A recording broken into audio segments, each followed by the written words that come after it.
Hey folks, it's Marvin Cash, the host of the Articulate Fly, and we're back with another East Tennessee fishing report with Ellis Ward. How you doing, Ellis? I'm doing well this morning, Marv. You? I'm just trying to stay out of trouble, and we were joking that you should probably not quit your day job and become a meteorologist because you've got some uncharacteristically chilly weather in your area that you didn't expect. Uncharacteristically bad foresight a month and a half ago saying it wouldn't be below freezing. Yeah, there was frost on the ground this morning. Yeah. And the night before, next couple nights are 30s. Yeah, which is going to kind of put things in a bit of a funk, right? Yeah, I think I'm not going to go too far in this metaphor, but one man's funk is another man's. It's going to do something bad to some fish, and it's going to, light up some sections of the river or lake or bait in other ways. Got it. And so, in terms of the turning on, turning off, what should folks expect to see? Yeah, so on the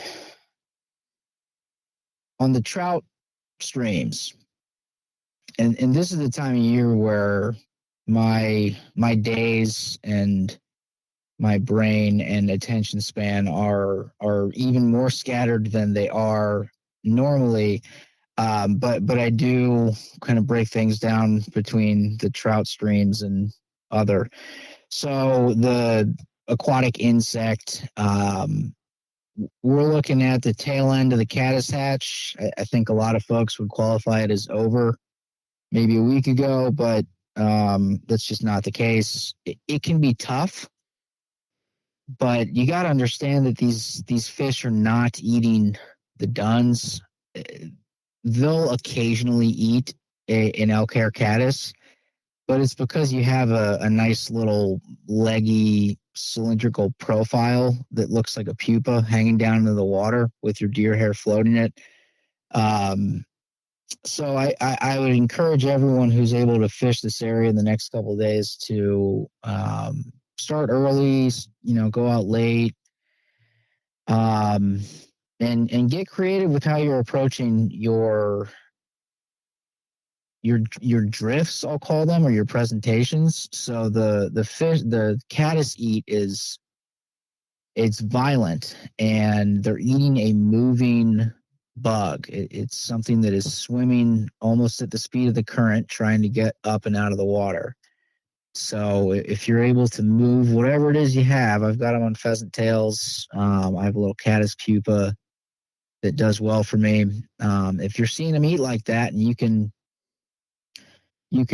hit them kind of right on the head and move that fly, whatever it is, I would say that's your best opportunity to get a pretty good fish when otherwise they're not going to eat a dead drift.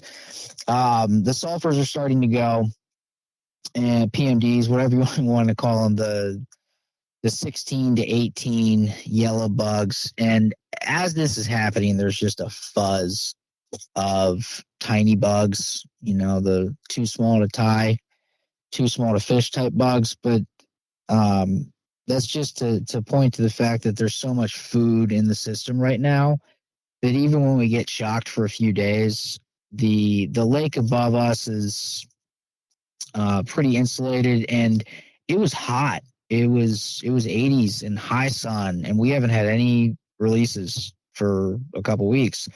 So the water was warming up, relative to the tailwater, and it's not that we're begging for a low 30s nights in late April, but it certainly doesn't hurt anything, and it keeps that water at a comfortable temperature and kind of cools down the rocks that have been baking. So that the caddis stuff it's not really going to accentuate the fizzle out. It was kind of already on the tail end.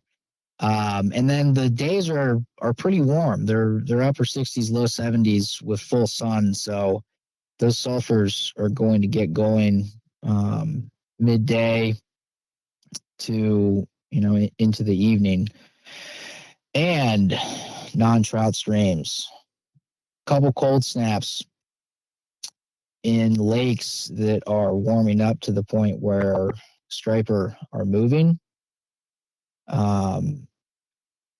As striper are moving, there's a bunch of theories around this one.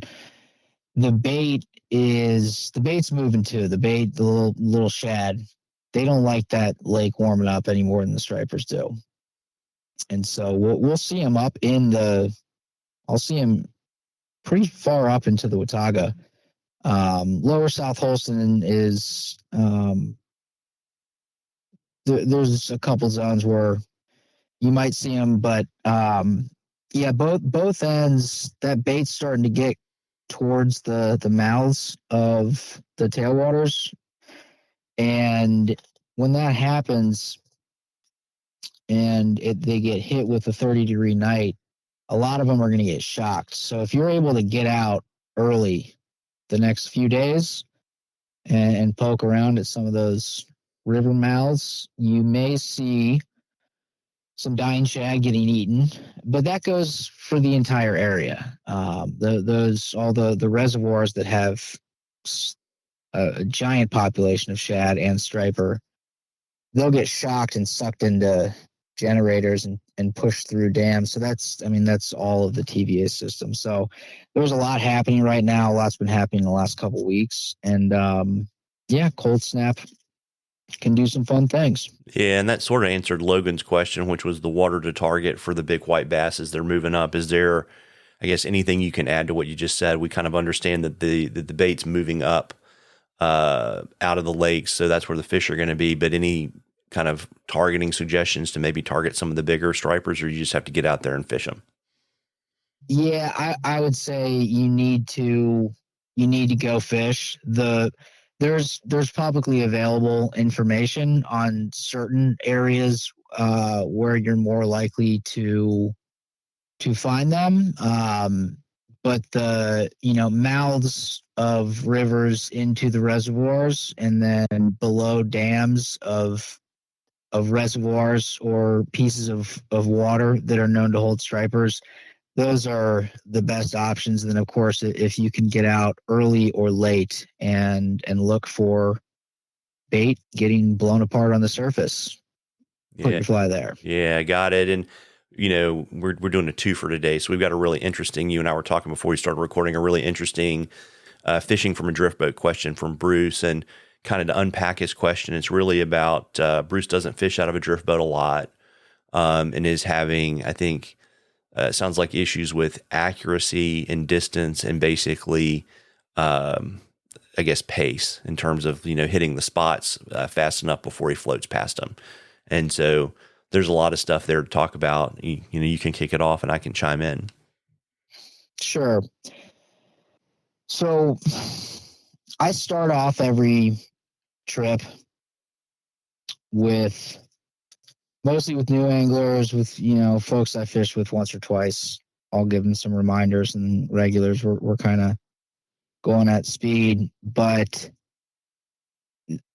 I go through a bunch of stuff and I get feedback from them, and then we go. So that's just to point to the fact that when you're out fishing streamers, when you're out working water, it is not done in isolation. I'm not rowing the boat in a way that I would just always row it. And you're not fishing based on just the water. There's boat speed, there's distance to the bank. So assuming he's being either rowed by a guide, rowed by a friend, I'm not sure. I would encourage either a strong conversation about how that relationship works and expectations around it, because if he's concerned about missing or accuracy or all this other stuff, this is just a part that's so near and dear to my heart. Part of the guide's job description and responsibility and why you call yourself a guide is to do certain things. Maybe it's row a little closer to the bank, all that other stuff.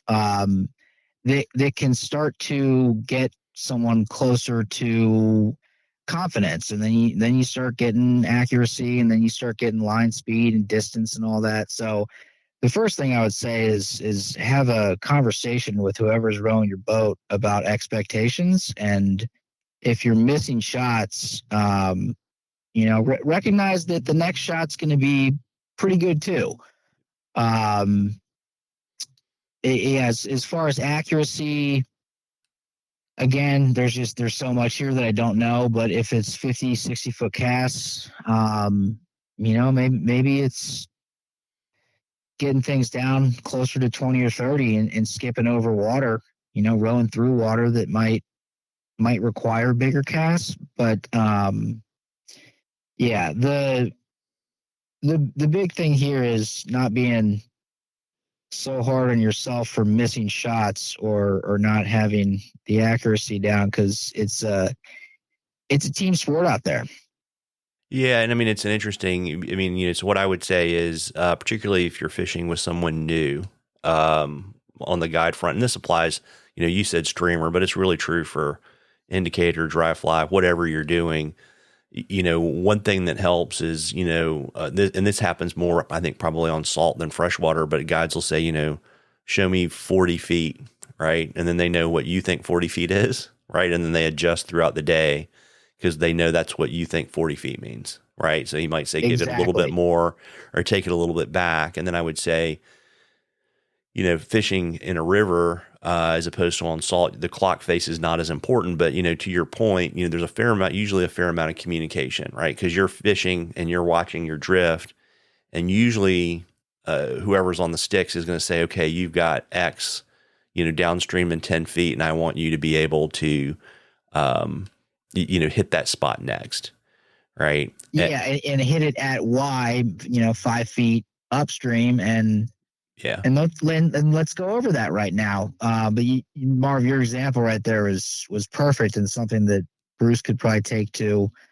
whoever he's fishing with. Of let's go through a little simulation of what does 40 feet look like. Yeah. And I would say too, on the distance thing, I mean, there's so many things that, a good oarsman can do for you in terms of holding the boat, right? Slowing down the drift. To your point, if you need to chop 10 feet off a streamer cast, what that really means is you got 10 feet of less water you're presenting your flies to, but it doesn't mean you're out of the game, right? That's right. And then you and I were talking about kind of how to hit the spots. And I think I would say the goal would be to probably, I don't know, starting out, Bruce, I would say if you can cast 30 feet without false casting, or maybe one false cast, because I think part of, what you really need to do, let's kind of put sinking lines and all that craziness to the side for a second and wait, and how that makes life difficult. But, if you can pick your cast up and basically put it right back down, that's going to work a whole lot better for you, right? And one of the great things about fishing out of a drift boat is you have a little bit of space to be a little bit sloppier, because you're not blowing a spot by lifting your fly off the water the wrong way. So you have a little bit more room for error. And then Ellis, you and I were talking before in terms of accuracy. I mean, practicing is great, but I think the biggest thing out of a boat is look where you want your flies to go, and that's about the best kind of hack I know, because it's going to get your shoulders turned in the right way. And your body is, built, whether you're hammering nails or throwing a baseball, for that type of, heuristic, basically. Yeah. Look at your spot. Keep your eye on the ball. And when you find a place where you want your fly to go, make sure it gets there. So put some steam on it. A splat right where you want your fly to be is, in my experience, not just an okay thing. That's ideal. So there's a whole casting philosophy around this, but line speed, when you develop line speed and you're able to get a cast that rolls out with no wiggle in it, there's no S, it's a straight line, dry flies, whatever it is. Once you're there, you can start to incorporate other stuff because your fly is going exactly where you want it to go. So finding out where it is that you're going to go, and you're not lobbing it in there and having your line, land with a bunch of S's in it. You're putting that thing down. So yes, eye on the ball, and I told you, Marv, I'm going to steal that one. Where should I be looking? We'll where should I cast? Pick a place where it looks like you should put a fly. Yeah, and to your point, once you kind of iron the cast out to basically get it straight, that allows you to reach men upstream. I mean, it allows you to do a lot of things that it opens up so much. Yeah, because it allows you, Bruce, then to, the advantage of being in the drift boat, and particularly being in the front, is you can get really long drifts and you can present the fly well ahead of the fish. And once you can do that, it allows you to basically get all the benefits you have of wading in a stream, where you can basically get your fly and your line in the lane so that there's no drag, right? Particularly and it makes it easier. Your oarsman will appreciate it because he doesn't have to back row all day, right? So, yeah, I guess that's anything else you want to add, Ellis, before we move on? Yeah, like a couple hours or days worth of conversation around this. This is a really important one, so I'm sure we'll touch on more. Yeah, absolutely. And folks, we love questions on the articulate fly. You can email them to us, and we thank everyone that hit us up on Instagram. You seem to like the stories. You can send them to us on social media, and if we use your question, I will send you some articulate fly swag, and we will enter in a drawing for 2 days of fishing with Ellis and a night at the Watauga River Lodge. And Ellis, before I let you go out and do some recon and chase some carp, you want to let folks know where they can find you so they can book in fish with you? Yes, sir. Instagram is a good place at Ellis Ward Guides. My website is elliswardfishing.com. And the best way to get more information, have a conversation about casting, book a trip, is just reaching out directly on my cell phone at 513-543-0019. Well, there you go. Well, listen, folks, you owe it to yourself to get out there and catch a few. Tight lines, everybody. Tight lines, Ellis. Appreciate it, Marv.